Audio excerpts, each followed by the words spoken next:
Tracy Sabol tonight on EWTN News Nightly, taking aim. Mr. Zuckerberg, you and the companies before us, I know you don't mean it to be so, but you have blood on your hands. Lawmakers grill big tech CEOs over online child safety. We have the latest. Deal or no deal? While the actual text of a bipartisan Senate bill on border security has yet to be released, many House Republicans have already declared it dead on arrival. Frustrated lawmakers talk to EWTN News Nightly. Will he or won't he? Pressure builds as the world waits for President Biden's response to an Iran-backed drone strike that killed 3 U.S. troops. And witness to love, how a husband and wife in Louisiana became consultants of the Vatican. These stories and more tonight. From EWTN, the Global Catholic Network, this is EWTN News Nightly. Thank you for being with us on the Feast of St. John Bosco. We begin tonight with a contentious hearing today on Capitol Hill. Senators facing off with the chief executives of Meta, Discord, Snap, TikTok, and X, all answering uncomfortable questions about their platforms as the families of people harmed by social media listen closely. Senators are demanding big tech do more to safeguard children who often get hooked on apps and online sites. Lawmakers also focused on the addictiveness of social media and its impacts on children's health. Congress wants to pass more protective legislation and make it easier for parents to sue tech companies, regulations which the companies are against. Do you support removing Section 230 liability protections for social media companies? I believe that Section 230 needs to be updated. It's a very old law. Do you support repealing it so people can sue if they believe they're harmed?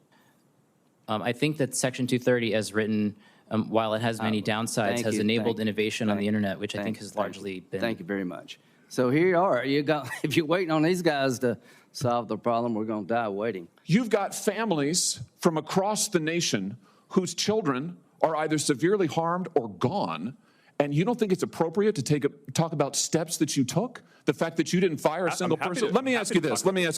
Have you compensated any of the victims? Sorry? Have you compensated any of the victims? These girls, have you compensated them? I don't believe so. Why not? Don't you think they deserve some compensation for what your platform was done? All right, some fiery words right there. Shortly afterwards, at the request of Senator Hawley, Meta CEO Mark Zuckerberg stood up and apologized to the families who have accused the social media giant of not doing enough to stop harm to their children. Besides repealing Section 230, the panel has already advanced multiple bills, including one that would bolster reporting requirements to a cyber tip line. Lawmakers also want to establish a commission to prevent online child sexual exploitation. And for more, let's bring in Michael Toscano, Executive Director of the Institute for Family Studies. Michael, thanks so much for coming on today. We appreciate it. This really is nothing new. I mean, we have seen this before, big tech companies testifying before Congress about online safety precautions for their sites, yet no significant laws to protect kids have been passed by Congress recently. So, why have these hearings? What's the point of this? That's a great question. Well, I think one effect of having these hearings, and I think this effect is growing and the pressure is increasing. So you described these hearings as contentious, but one thing that you will notice is that it's not contentious between Republican and Democrat senators. So there is a tremendous amount of political value, I should say, in addressing this issue. The effect that these platforms are having on our kids, which is now proved to be devastating, terrible. Everything that was said by these senators at the hearing, that is a rallying point. And I think, God willing, it will be enough to finally get something passed to address this issue. Yeah, it's nice to see that bipartisan support for sure. I wanted you to listen to this. This is Mark Zuckerberg, and this is what he said about social media and mental health. Mental health is a complex issue, and the existing body of scientific work has not shown a causal link between using social media and young people having worse mental health outcomes. Still, we're going to continue to monitor the research and use it to inform our roadmap. Michael, your reaction to that? It's a shame that Mark Zuckerberg is claiming that research doesn't show the connection between social media use and the mental health problems among adolescents, because Meta, Facebook's parent company and Instagram's parent company, has its own research that has been released to the public, which shows that they know very well that there is a connection there. And it's not just Meta's research, but it's our research at the Institute for Family Studies. A colleague of ours at the University of San Diego State, Jean Twenge, and Jonathan Haidt at NYU, a number of scholars, even Vivek Murthy, U.S. Surgeon General, are coalescing around utter confidence on the effect that these platforms are having on the mental state of our kids. And that utter confidence is that what we are finding is that they are driving terrible things: despair, suicide ideation, general anxiety, and so on and so forth, litany of woes. And so I think, you know, just to be frank, Mr. Zuckerberg is wrong, and he might even be lying, given the fact that his own company has done its own research. Yeah, and if you're a parent, you know that very well, too. What do you think needs to happen to make social media sites and apps safer for kids, and what can we parents do? Well, I think parents should remain highly vigilant and engaged.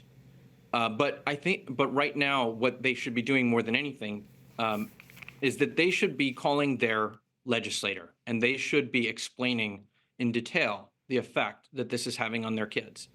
What needs to happen now is that parents, who are the chief guardians of children, need to be given more power over what their kids are seeing and doing online.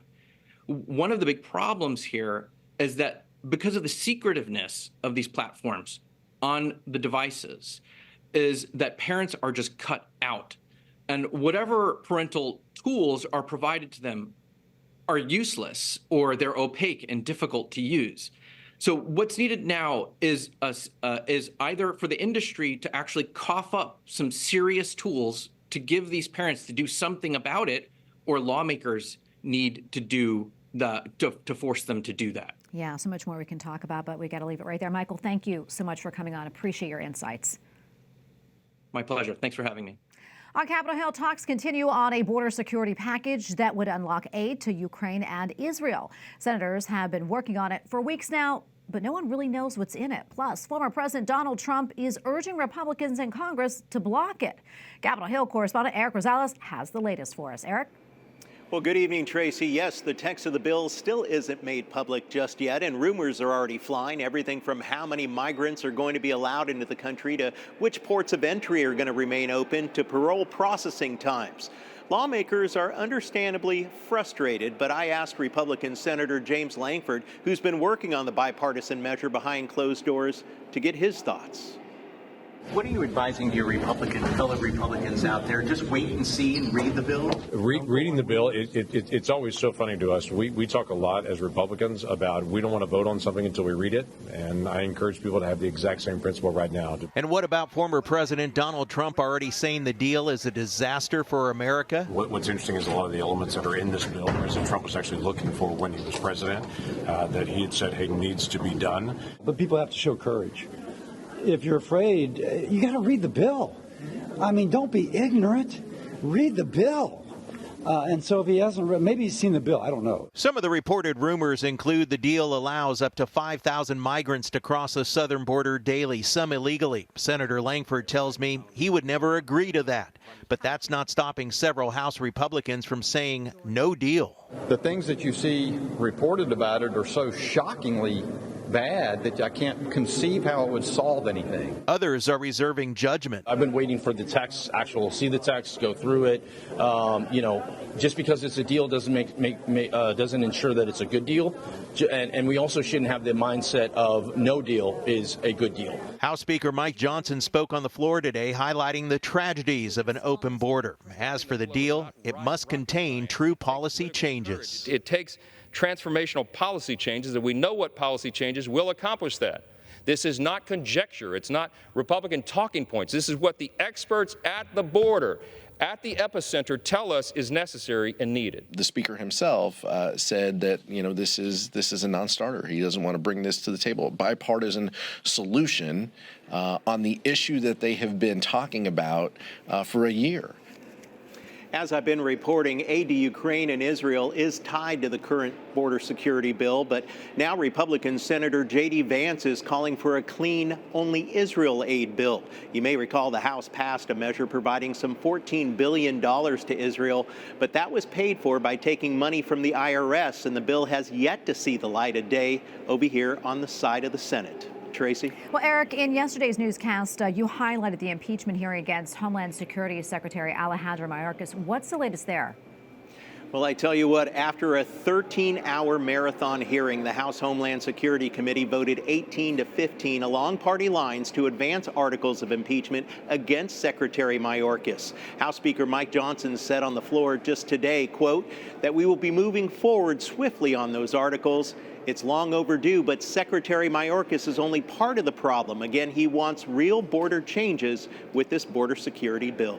At the Capitol, Eric Rosales, EWTN News Nightly. Okay, thank you, Eric. Well, the Federal Reserve held its first meeting of 2024. Fed Chair Jerome Powell announced that the central bank will hold interest rates steady. This keeps the lending rate at a 23-year high. Officials made it clear that there needs to be more progress on inflation before reducing borrowing costs. So President Joe Biden has made it clear he is going to hit back after that deadly attack on U.S. soldiers in Jordan. We are just waiting to learn when, where, and how hard. And tonight, Iran has threatened to decisively respond to any U.S. attack on the Islamic Republic. White House correspondent Owen Jensen reports. Owen?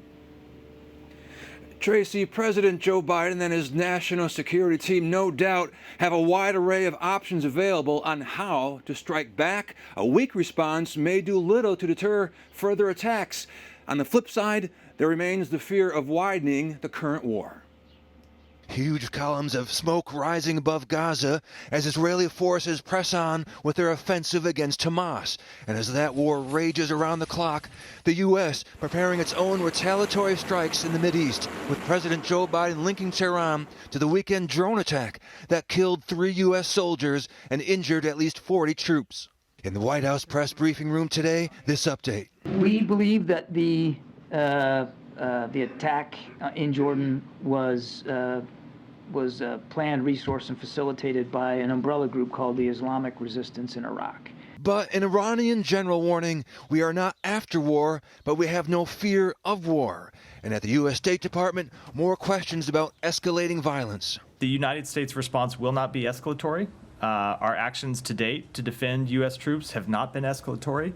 We have made clear from the outset of this conflict that we don't believe it's in anyone's interest to see the conflict escalate. Even before the attacks, the relationship between the U.S. and Iran already tense over its nuclear program.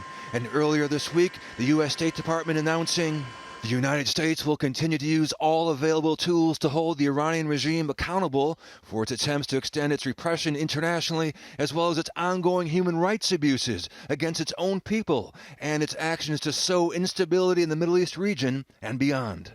And at the International Religious Freedom Summit in Washington, one woman who fled from Iran decades ago told me women and religious minorities are suffering. It's hard because they cannot recognize them equal to men. They're lesser than men, and Baha'is are more than lesser. You know, it's to the bottom. Also tonight, Secretary of State Antony Blinken returns to the Middle East later this week. It'll be his 5th diplomatic mission to the region since war broke out last October. Several items on the agenda, including post-conflict reconstruction and governance in Gaza, humanitarian aid, and the hostages still held by Hamas since October 7th. At the White House, Owen Jensen, EWTN News Nightly. Testifying before a House committee on Capitol Hill today, the director of the FBI issued a stark warning on China's ability to target water treatment plants and electrical grids right here in the U.S. China's hackers are positioning on American infrastructure in preparation to wreak havoc and cause real-world harm to American citizens and communities if and when China decides the time has come to strike. Christopher Wray added that there has not been enough focus on this cyber threat that affects every American. This supports assessments from outside firms. They say hackers could be laying the groundwork for communication disruptions between the U.S. and Asia. Well, in less than a week, Pope Francis has announced the third nomination of a new Chinese bishop. The new leader would be for the Diocese of Minbei in southeast China. The Holy See says the nominations took place within the framework of the 2018 agreement with Beijing. We have a lot more still to come here on EWTN News Nightly, including University Responds. New developments in the story of a pro-abortion advocate who spoke at the Catholic University of America. And Christopher Bedford gives us his analysis of the debate over America's border security.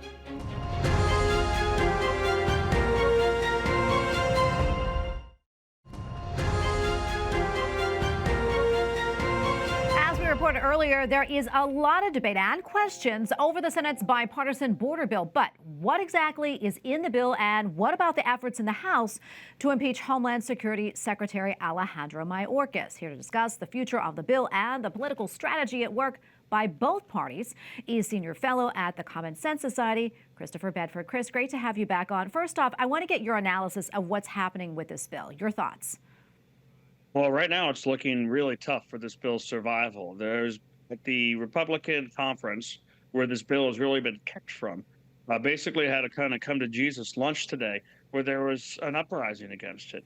This is something that Mitch McConnell, the Republican leader, has really tried to push through and elbow through, largely tied to his ability to get funding to the Ukraine war, which he considers kind of his last major political act.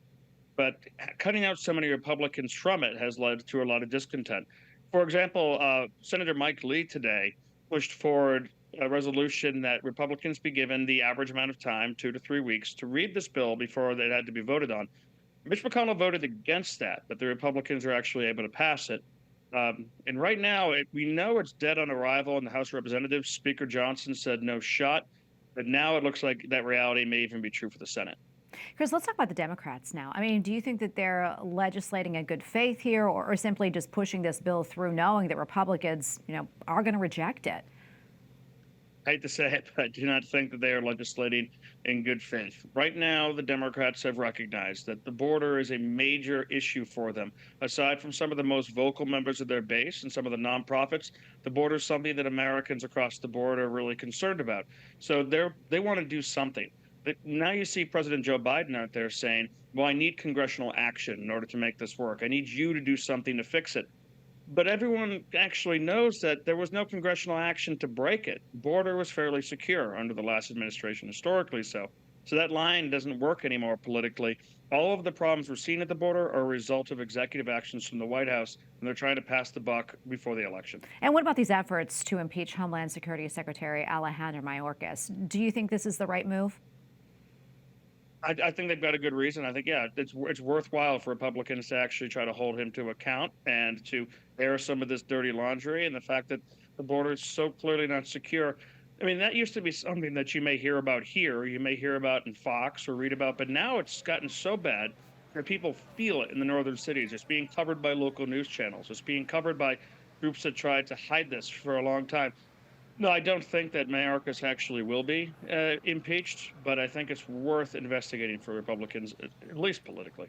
Chris, we have about 30 seconds left or so, but final thoughts on the border. The border's a problem that's actually finally reached Chicago, Boston, Washington, D.C., the city I've lived for 20 years. You can really see it. There's more illegal immigrants in this country now than there are citizens in Massachusetts.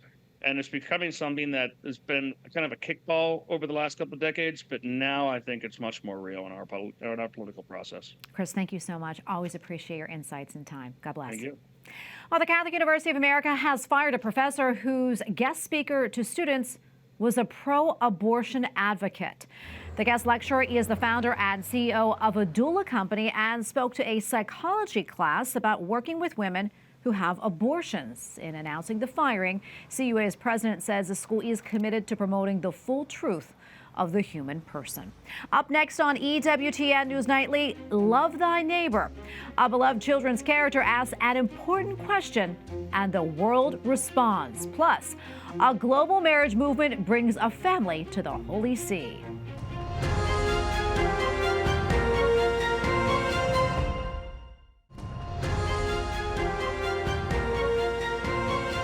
Welcome back. Beloved Sesame Street character Elmo received a flurry of responses to a recent post on his X account regarding mental health. After checking in to see how everyone was doing, many answered, well, that they're not doing well. Several said they were anxious about the state of the world. Elmo followed up with another post saying that he was glad that he checked in and how important it is to ask a friend how they are doing. Yes, it is. Well, Pope Francis also weighed in on the dangers of anger, saying that we are called to follow the Lord's examples of forgiveness and peace. Siamo tutti peccatori, tutti, e tutti abbiamo I conti in rosso. In his weekly talk, the Holy Father calling wrath, quote, a particularly dark vice. He also emphasized that anger destroys human relationships, so it's important to seek forgiveness. He also said if a person never gets angry, especially at an injustice, well, that would mean that they are not human and much less a Christian. Well, finally tonight, a Catholic couple from Louisiana receives an extraordinary honor from Pope Francis. Just last week, the Holy Father named Mary Rose and Ryan Verrettes consultants to the dicastery for the Lady Family in Life. The Verrettes are internationally recognized speakers, authors, television hosts, and the co-founders of Witness to Love, an internationally used model of marriage renewal and preparation. And Mary Rose and Ryan join us now. Thank you both for coming on. Great to see you again. First off, congratulations. And how did you guys find out that you were appointed this important role? And what was your reaction? Believe it or not, we first found out, if I could tell the story, I was praying early in the morning. I'll just say before 6 a.m. because we have little kids. And a priest friend sent me a text message that said, congrats. And I said, for what? And I said, and so he let us know he had an image of the Bulletino, right, from Rome. So that's how we initially found out at around 5 in the morning on December the 16th. Oh my goodness, I love that. So Mary Rose, what did you think when you heard the news? We were just kind of stunned. We just didn't even, like, is this for real? And so we went to the Vatican press release page on their website, and it said basically in Italian that, you know, I can't remember what the Italian word was, but it doesn't translate into English, but it was something like, you know, the respected Ryan and, you know, and we're trying to convey this to our 6 children who are still waking up on a Saturday morning looking for pancakes. Yeah. Like, that sounds really nice. What's for breakfast? Yeah, where's my pancakes? I know how that Exactly. goes. I love it. Well, tell us exactly what you all will be doing as an official consultant to the Dicastery for Lady and Family Life. And I understand that you guys are the only couple from North America to be appointed to this role. Correct. No, it's often that, you know, experts from around the world, you know, representing maybe different institutions or, you know, people with, you know, degrees. But it's very unique that a married couple would be appointed to this role. And I think it's just a beautiful and exciting thing. So it's an honor, but it's also, you know, it's a surprise. It's just, I think for us, I think what. So as the messages and phone calls and emails and texts started pouring in as people were finding out, I think one response that meant the most, really summed up all the other responses, was a family life director that we've been working with for over 5 years. She emailed us that day and she just said, woohoo, you know, she says, I feel like this honor is for all of us who've been in the trenches for so many years, who didn't accept the status quo, sort of check the boxes approach to marriage preparation. All of us who've been encouraging parishes to go deeper and to support couples and to really walk with them. She said that this honor, this recognition, she said, is for all of us. And so she was so thrilled. And that's just really the response we've had, is everybody who's just been in it for so many years feels so encouraged. A bishop told us, he said, I feel like I've been heard. You know, I feel like this is for me as well. So it's exciting. It's an honor. We've already been very involved in working in the area of the marriage catechumenate, this idea of walking with couples before and after the wedding day. And so in one sense, it's a surprise, but another, it's not. This is something we've been involved in for so long, for almost 15 years now, that in this arena, but especially in the past 12 years. So yeah, it's exciting. It's exciting, and it's important work that you all do. So thank you for doing what you do. We have about a minute left or so. So for folks that may not know about Witness to Love, can you quickly tell us about it, where they can get more information as well, and why it's so important to talk about this beautiful sacrament of marriage and encourage more young people to enter into it? Yeah, I think St. John Paul II recognized clearly that the way of the church is the family, and Witness to Love really came out of not a content making organization or a video making organization, but something that really was tapping into the need for that communities where it had an essential role in the formation for any sacrament, but particularly for the sacrament of matrimony. And so when we, in our conversation in the dicastery in Rome, they thought it was peculiar that in the United States that so much marriage formation was outsourced to third parties. Our experience with Witness to Love is that it comes really back to the domestic church, as St. John Paul II highlighted. So really in the United States and in much of the world, marriage preparation is outsourced. So it used to happen within the home, that you grew up in, and then the parish kind of stepped in and helped, and the diocese would step in and help. But today, in today's world, I mean, you can get certified in Adobe with more difficulty than you can get prepared for the sacrament of marriage, and that's sad. And there's a lot for us to think about and to challenge and to grow when it comes to how are we preparing couples for the vocation of marriage, not just a stopping point in their life, but their vocation as a married couple. Yeah, it's so important. Thank you all for what you do. We appreciate it. Congratulations, and God bless you both. Thank you. Thank you. And we thank you for watching tonight. Remember, you can follow us on social media, Facebook, X, and Instagram at EWTN News Nightly. I'm Tracy Sabol. Good night, and God bless.